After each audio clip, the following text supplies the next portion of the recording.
that was shorter than I thought. Welcome back to another chapter of Final Kombat. Last time, we just took Taven's third destination during the foot of his journey at the Crimson Forest and the Red Dragon base. And it was smack dab in the middle of Charred Mountain. Meanwhile, the mysterious Oriental and the Edenian at the Yin-Yang Island had been watching over Taven for a while through a mystical portal, and even they knew about Armageddon. So, as Taven went inside, he dealt with Mavado and Dagon, who actually was Taven's older brother, and he was actually awakened prematurely before Taven, thus, granting him the newer strength, older age. He sunk into the path of chaos, and he created the Red Dragons for himself, based on his guardian dragon Cairo, who was enslaved by him. And he started this whole criminal organization before there was the Black Dragons that broke off. Like the Lin Kuei with the Shirai Ryu. But, Dagon was the one that created the Red Dragons on account of Cairo, and he was the one who created portals from the dragon itself as he was abusing him, and the crime organization came to be. So when Taven was fighting off Mavado, he realized that Dagon has been trying to kill him, as did Rain tried to do. So he was confronted by Mavado, and all of a sudden there was this firebomb attack left by someone. They thought it was Blaze.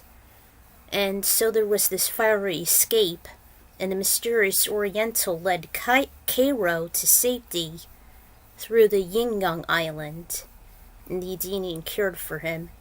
And Cairo just spilled the beans that, he mistakenly took the signal of Armageddon. He woke up Dagon early, millennials early before Taven, and the rest was history from there. And Taven was actually miffed because he believed that Dagon might have killed his parents aside from abusing Cairo. And even Orin was saddened by the news and the attack. And Fujin saw it as well. So, now that we're all caught up, let's get going. Continuation 4, Summons. It was smack dab in a dystopian world. There was hardly any sunlight unless you'd see an ashen vermilion sky, as if it was greatly polluted and the ozone was decimated, or as if the gods had died and bled into the sky itself. Places were in shambles, and even nature was dead, as there was no life, not many animals tweeting, chirping, meowing, barking, or however else displayed life. Even vegetation and water were scarce, since resources had been poisoned. Groups of refugees had been roaming from place to place, as if they were nomads of weak cattle, searching from haven to haven, scavenging for food and shelter, while also being hunted. Figments of an undead legion, some coated with dragon armor and leather, had been invading one and massacring, doing the dreaded deeds of 2 necromancers. Aiko was part of one of those fugitive camps, as they just found a desolate shelter with sundries still available. An elderly man with disheveled white hair led the group, and he was preparing to leave while Aiko assisted, when suddenly they beheld several looming shadows, and on one of the back walls, growing in height the more they drew nearer. "Oh my God, they found us. I don't know how, but they found us. Run for it, Aiko!" "From who? Who? Who do you think? The Revenants!" The cardiokinetic paused and gazed upon those terroristic zombies, as she kept hearing about, but never saw. She was completely immobilized on who she made them out to be, with the pairs of orange eyes that glowed as much as beacons. Each one sneered down at her, as she recognized them as the deceased combatants she encountered when she was young. Liu Kang led the charge, with Kung Lao, Nightwolf, Katana, Cabal, Striker, and Kwai. She just turned tail and ran dastardly for her life, while the corrupt champion pointed them to halt, and be fixated as the main refugee possibly demanding ransom. From a distant closet, Aiko witnessed one of the cohort shoot him as he refused. "No! You bastards!" Hearing the outcry, the future emperor mentioned his allies to chase after her, whom just found a nearby vehicle. Unfortunately, she never knew how to drive. She still managed to turn the key and raced within the sanctuary, outmaneuvering the revenants. A few managed to keep up, licking the vehicle at times. Fueled with adrenaline, Aiko turned the defective automobile and saw the cluster. "Let's see if you bastards can survive this!" Aiko then charged toward the Legion, thinking if she should die and finally leave the Elder God's forsaken realm, she shall take them with her. Dang it, these errors. How can I overlook this? She was done living in terror, always being hunted down by them, and constantly being relocated as a refugee traveling with other disabled fugitives, hiding and looking for sanctuary, or a haven full of food and sundries. Looking at the undead faces of her former friends she met when she was just 6 years old, she went all out as she began to ram into them, only to receive a flash of light, which instantly took her to a world she didn't recognize. There was no debris nor rubble.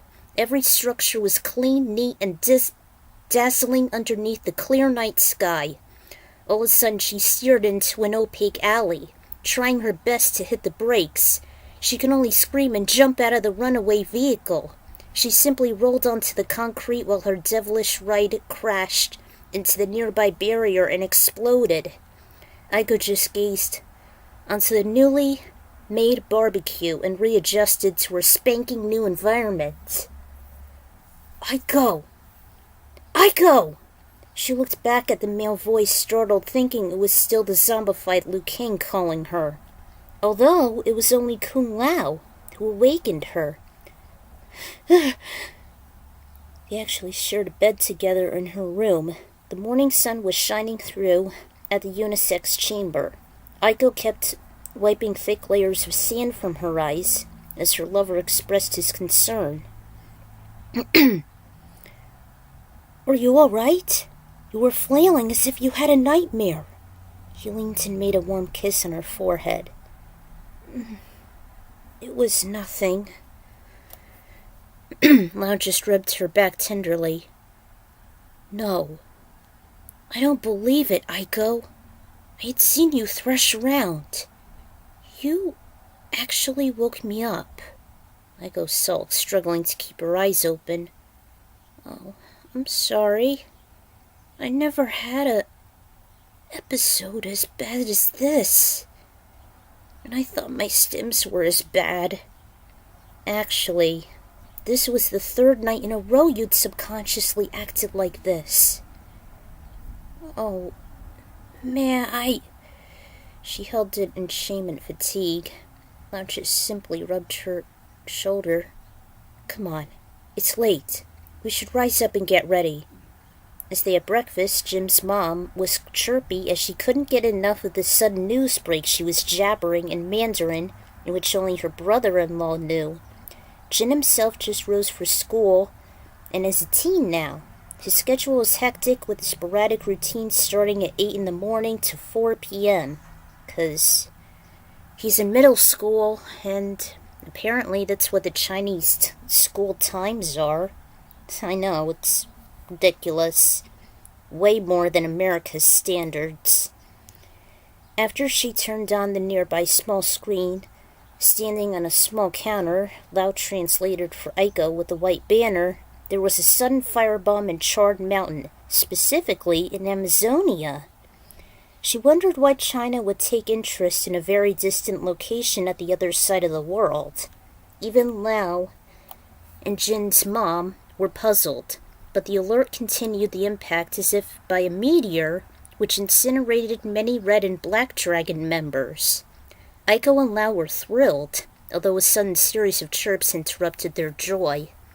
Following the sound, which wasn't necessarily an alarm clock, Lao picked up the digital wristband he attained as communication. Am I out of time here? He answered the call and Raiden broke the static. Kung Lao, Aiko, are you two awake? Raiden?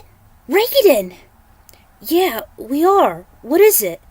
Is it from another troubling vision of Blaze? Lao was aware of the Thunder God's dread after he discussed the matters with Liu Kang, who soon passed it on to his Shaolin siblings as they grew curious of the sudden rumbles and electrical bursts, even the elemental himself. I have assembled the Lin Kuei's best warriors in Arctica. They had grown very anxious with the discovery of the uprisings of the Takunin clan. Sub-Zero, Frost, and Smoke are willing to prepare for the summons at the Dragon Grotto, while Serena would discuss the matters with Ashra at the Sky Temple. Ashra? I hadn't heard her name in so long. I must send the defector to the new goddess of light, to keep her away from a certain demon sorcerer. We believe he has hatched some machinations. A demon sorcerer? Who? Shang Tsung? Quan Chi? I will explain it all once we set our summons in the Dragon Grotto. You two must prepare. Meet us at the entrance to the sacred ground. I will see you there. Signal went dead. The Dragon Grotto. This doesn't sound good. I hope we won't be dealing with its traps. Even after several years, Aiko was still unconfident dealing with the Guardian's death traps alone. She even had to study them multiple times. One fell swoop can cost a person's life instantly, while the innards were being monitored courtesy of Nightwolf. Oh, courtesy of MK11. They eventually met up with Liu Kang as the two Shaolin lovebirds were in heated discussion over Blaze and the so-called End of Days. Even the champion was just as alarmed. An embodiment of the end. It's insane. I'm beginning to show quips of doubt, Kung Lao. We may have beaten past overlords like Shang Tsung, Shao Kahn, Quan Chi with the accursed sorcerer, and Onaga. But I fear this time there may be no stopping him. Something tells me he's not the only adversary. Tension was briefly halted as Aiko noticed some barks from a nearby dog, or rather a wolf, as Kiba scampered over to the trio. She giddily petted him as he kept licking her, and then the Shaolin duo. It's not often we get a personal powwow, Nightwolf marched up. Our boy Raiden certainly does have his angst. I've seen them too. So have I, Liu Kang. Kitana, you made it! It broke off as she expressed her plea. You have done so much for all the realms, Liu. Now I'm asking you to do so one more time. Somehow this filled the champion with more steam. Sure, Kitana. Anything. She actually introduced someone who was shyly hiding behind her. I actually introduced this original character, but it's not mine. It's actually a friend of mine from Twitter. His name is Frederick San. I think it's pronounced San. But, just as the user itself. So I introduced another original character here. He wasn't much of a collab partner, but it's still nice to have. Nice partner. So, well, looks like we owe you one, Frederick, Lou replied with a smile and a bow. Basically, he actually escorted Kitana from the Botan jungle with a blip ability like Thanos, but it's like an instant teleport. The others followed suit, appreciating him, till some ice lights appeared. Sub-Zero and Frost slid down, then jumped off, while smoke descended with the rockets beneath his feet. Kenshi and Hanzo were not too far behind. "Don't forget about us." "Ah, it's Kenshi."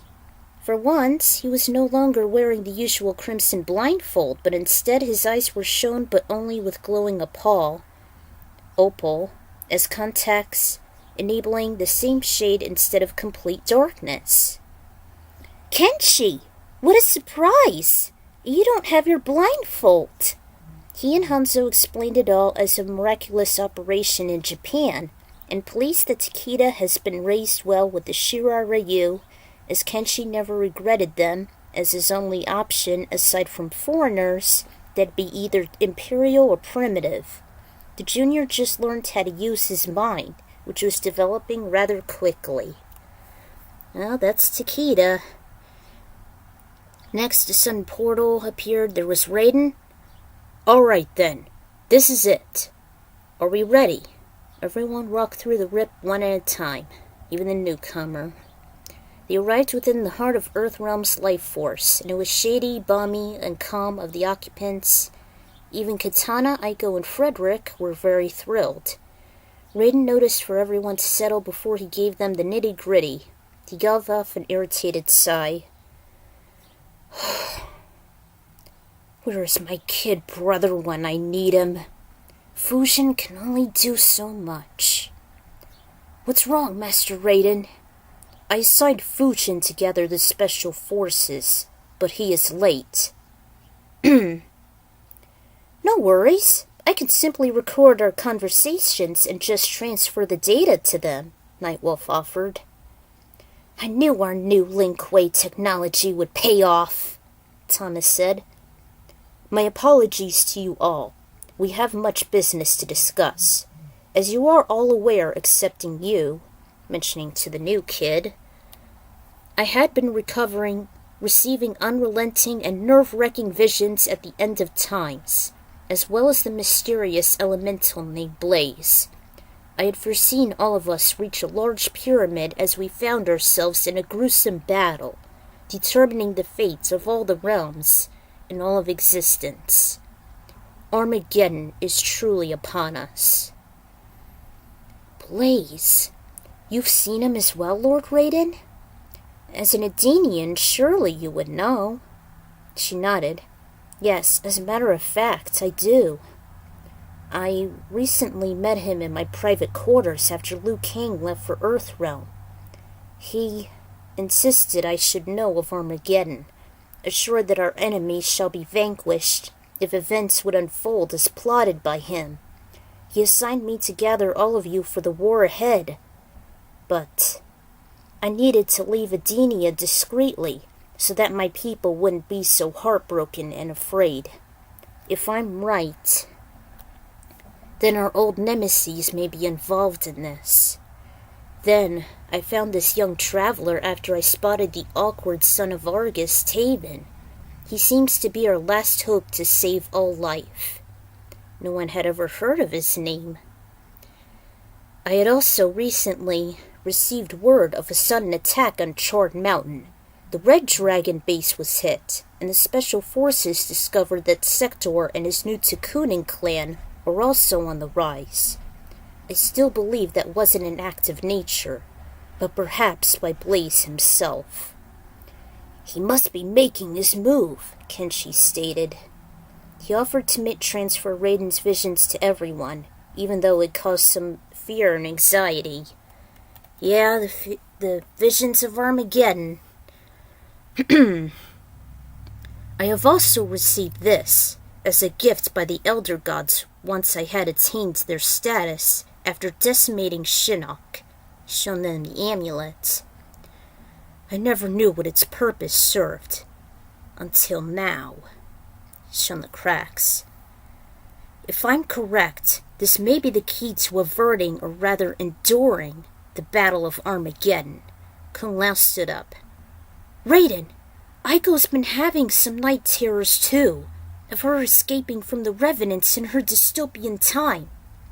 Could they somehow be connected? It may be possible. Pardon me for the intrusion, but Liu Kang fears that it might not just be Blaze we'll deal with, but our new adversaries as well.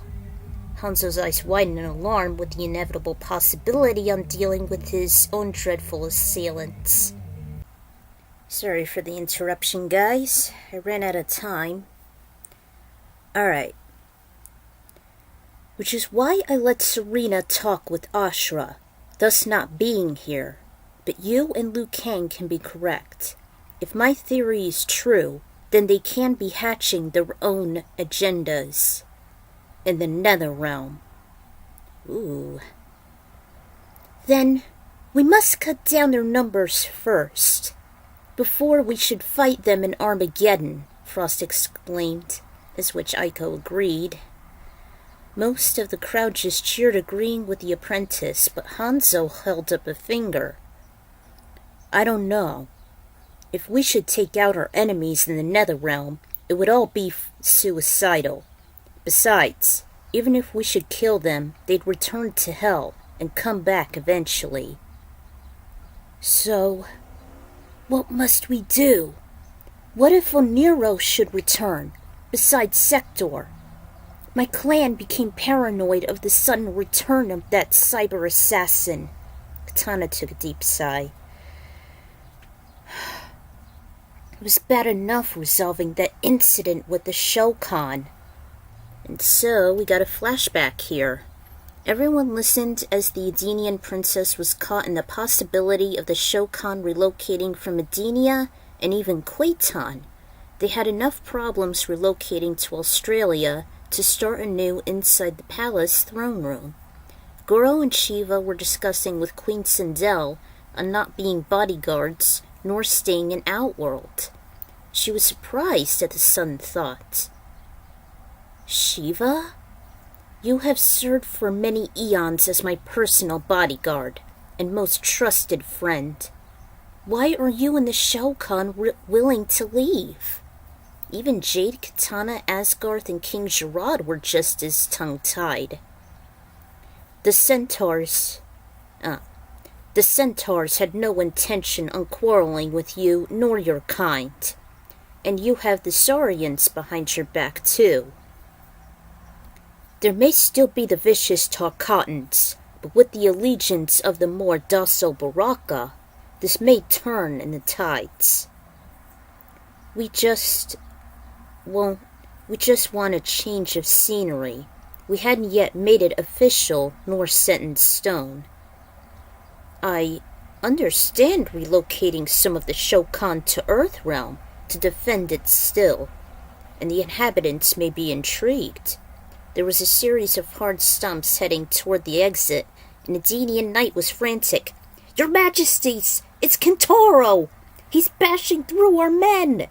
He was simply tossed like a discarded toy that his kid didn't want, and Shiva went on the offensive. Oh man, Kentaro was back! And this is the first time in my chronology, but it's like a flashback to Shaolin monks. Sure enough, it was him with the orange and black stripes, the elongated forearms, and his other feline traits. He was none other than the most lethal Targaryen himself. Shiva tried to reason with him. Kentaro! We have made allegiance with the Draconians.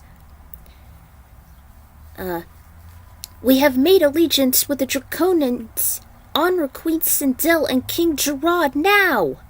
There's no need for bloodshed, nor to serve the corruptive Khan anymore.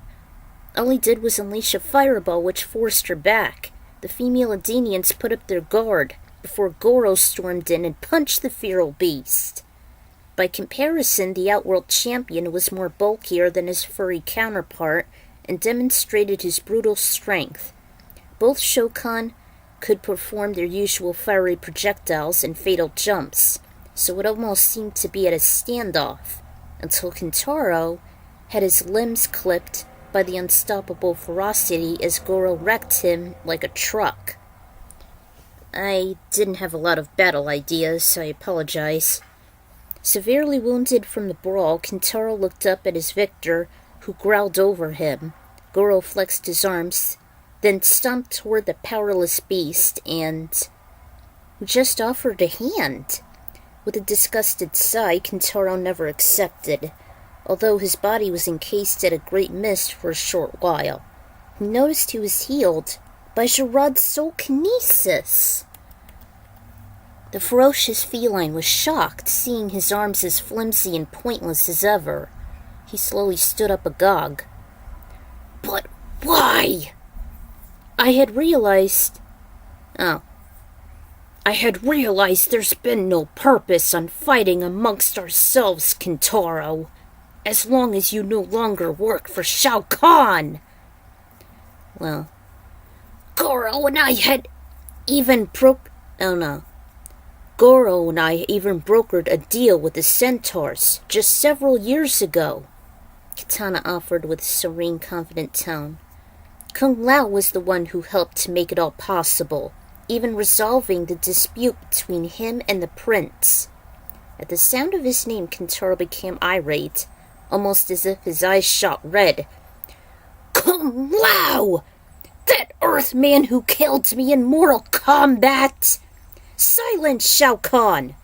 Charred raised an arm. We have come a long way since that victory. We have no intentions on harming you, and neither do the Shao Kahn nor Centaurians.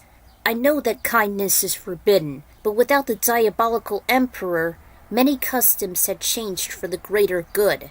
Otherwise, Edenia would not be standing. War has been happening for far too long. Kung Lao realized we must settle our differences. I promise you he won't fight you, unless you're still one of Shao Kahn's ranks.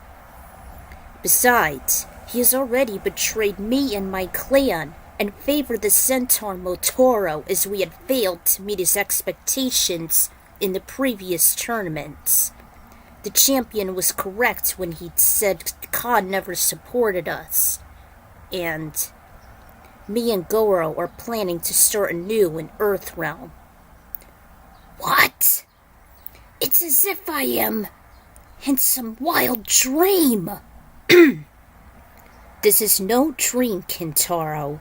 If you can just quell your violent heart and use it for the greater good, you can achieve almost anything. And we all had done the same. We offer you to be Edenia's royal protector if we shall plan on relocating to Australia. We would love for you to take this offering. Wow, isn't that a surprise? Kintaro was reluctant on accepting Edenia's peace offering, and it wasn't until I met Blaze that dwindled my hopes. Who couldn't help but tend her. Raiden, if this fire spawn is surely to awaken, and if our enemies are for certain plotting in the Netherrealm, then I shall accompany you. Me too. We will need to spy or a mole in order to infiltrate with their plans. Perhaps I should tag along. Only tainted souls can enter it, and I have no jurisdiction there. Alright, I would need some willing combatants for assistance. I think I might still go. I remember Kung Lao and I being corrupt thanks to Shinnok. What if he's plotting Armageddon? I hope there'd still be some who were against their evil plots, those who are willing to fight alongside us. Frederick can be of some assistance. He may be a rookie, but I'm certain he can be of some assistance. Well, that's the new OC. Liu decided to be of some assistance, however Raiden turned him down as he and Katana hadn't been corrupted, and that she needed his support more than ever. He also wished for Fujin to show up. Alright, who's saying this? Oh, The rest of you should alert the Special Forces and our allies in Edenia and Outworld. We will need all the help we can possibly assess. If they are unwilling to fight one last battle, then so be it. Ready? With the oblige, Raiden conjured a portal leading to the most foul depths that was capable of absorbing light and time. Nightwolf commanded Kiba to jump in his body and merge with his energy. Katana was still taken aback after Liu offered to help settle matters with their cause. They were about to make a passionate kiss until a sudden funnel formed. At first, the spectators thought it was impossible for a tornado to develop in the grotto, but a certain someone who rushed out made the decision. Did I miss it? Did I miss Brother's summons? Everyone just looked at each other before the confirmation. You did. God damn it, man, Johnny stumped. Relax. Nightwolf and even Smoke recorded the briefing. Why were you late, Lord Fujin? You won't believe what in all of the realms has happened. Throw me into the Chaos Realm if you think I'm crazy. Oh, good. I'm almost done. The remaining heroes listened attentively before Smoke activated the shaman's gizmo he left behind. Yeah, I know. There wasn't much of a fight scene here, but I didn't want to waste my time and effort on this. I was busy brainstorming ideas and I wanted to get as much stuff done as possible. And there are the songs for that, yada yada yada. Goro doesn't want to kill Kentaro, which wasn't an easy track with Super Paper Mario. Blah blah blah. At least we get to see more of Aiko's destroyed future this time around, always moving, always scrounging for resources, and escaping from the terroristic sorcerers and the undead loyalists. Yet still, the sudden cause escaping from her future hasn't been solved. At least not yet. I'll reveal it later. About the new character I introduced here, his name is Frederick San, or Son for short, Frederick San. A role player and good friend of mine I knew on Twitter. He's a scout and explores the multi-universe for knowledge as well as making friends. He seems to be a swell guy, both as his character and for reals. I hope I'll come up with a better role for him next chapter as the heroes investigate the Nether Realm. And with him helping Katana was a small idea I had when we were role-playing. 'Cause he actually adores Katana, Melina, Jade, even Chronica. And the idea of having the Shokans relocating to Australia was inspired by the MK role-players I used to meet, while the scenario itself was from Shiva's Ending in MK9 of all things. I actually do want them to have a fresh start and another defender for Earthrealm, and maybe Kentaro can take Shiva and Goro's places as parts of the Edenian resistance. So another chapter done. Next time shall be the espionage in the Nether Realm. Until then, this is the Ekron Writer signing out, and I'll see you all then.